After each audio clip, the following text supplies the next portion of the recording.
Assalamualaikum warahmatullahi wabarakatuh. Saya Diayu Lestari dengan NPM 20111002550 akan menjelaskan evaluasi penilaian dengan teknik tes dan non-tes. Evaluasi penilaian dapat menjadi salah satu aspek yang paling sulit dalam mengajar, yakni kebingungan antar apa pengaruh penilaian dengan tujuan sesungguhnya. Penilaian adalah rangkaian kegiatan untuk memperoleh, menganalisis, dan menafsirkan data tentang proses dan hasil belajar peserta didik yang dilakukan secara sistematis dan berkesinambungan sehingga dapat menjadi informasi yang bermakna dalam pengambilan keputusan. Penilaian digunakan untuk mengetahui kekuatan dan kelemahan proses pembelajaran sehingga dapat dijadikan dasar pengambilan keputusan. Misalnya, apakah proses pembelajaran sudah baik dan dapat dilanjutkan atau perlu perbaikan dan penyempurnaan. Penilaian proses dan hasil belajar peserta didik dilakukan oleh guru untuk memantau proses, kemajuan, perkembangan hasil belajar peserta didik sesuai dengan potensi yang dimiliki dan kompetensi atau kemampuan yang diharapkan secara berkesinambungan. Penilaian juga dapat memberikan umpan balik kepada guru agar dapat menyempurnakan perencanaan dan proses pembelajaran, yang termasuk alat penilaian yaitu teknik tes dan teknik non-tes. Yang pertama adalah teknik tes. Tes adalah suatu cara atau alat untuk mengadakan penilaian yang berbentuk suatu tugas atau serangkaian tugas yang harus dikerjakan oleh siswa atau sekelompok siswa, sehingga menghasilkan nilai tentang tingkah laku atau prestasi siswa tersebut.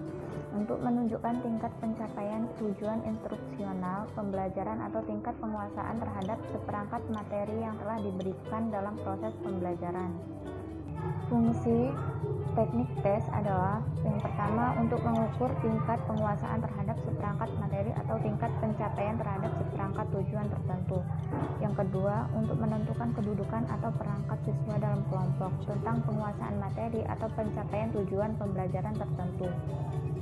Bentuk-bentuk dari teknik tes adalah yang pertama tes objektif, yaitu bentuk tes yang mengandung kemungkinan jawaban atau respon yang harus dipilih oleh peserta tes.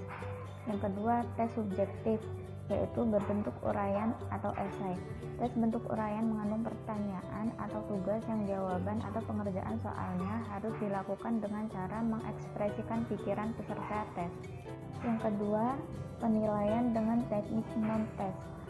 Teknik non-tes adalah teknik penilaian yang dilakukan tanpa menggunakan tes, sehingga teknik ini dilakukan lewat pengamatan secara teliti dan tanpa menguji peserta didik. Teknik non-tes biasanya dilakukan untuk mengukur hasil belajar yang berkenaan dengan soft skill, terutama yang berhubungan dengan apa yang dapat diperbuat atau dikerjakan oleh peserta didik dari apa yang diketahui atau dipahami. Jenis-jenis teknik non-tes.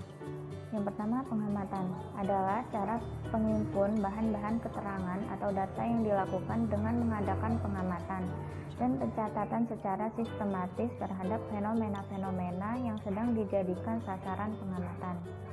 Yang kedua, wawancara, yaitu cara menghimpun bahan-bahan keterangan yang dilaksanakan dengan melakukan tanya jawab lisan secara sepihak, berhadapan muka, dan dengan arah tujuan yang telah ditentukan. Yang ketiga, angket adalah sebuah daftar pernyataan yang harus diisi oleh orang yang akan diukur atau responden untuk memperoleh data mengenai latar belakang peserta didik sebagai salah satu bahan dalam menganalisis tingkah laku dan proses belajar mereka. Oleh karena itu, tes berperan penting untuk mengukur tingkat perkembangan atau kemajuan yang telah dicapai oleh peserta didik setelah mereka menempuh proses belajar dalam jangka waktu tertentu, serta mengukur keberhasilan program mengajar di sekolah. Sebab melalui tes akan diketahui sudah sejauh mana program pengajaran yang telah ditentukan atau dicapai. Karena peserta didik memiliki berbagai kemampuan yang berbeda-beda, sehingga sistem evaluasi yang digunakan harus terintegrasi dan mampu mengukur semua kemampuan yang ada pada peserta didik. Teknik tes dan non-tes yang dikonstruksi secara cermat dan tepat dapat memotivasi peserta didik melakukan kegiatan belajar untuk memperbaiki dan meningkatkan prestasinya.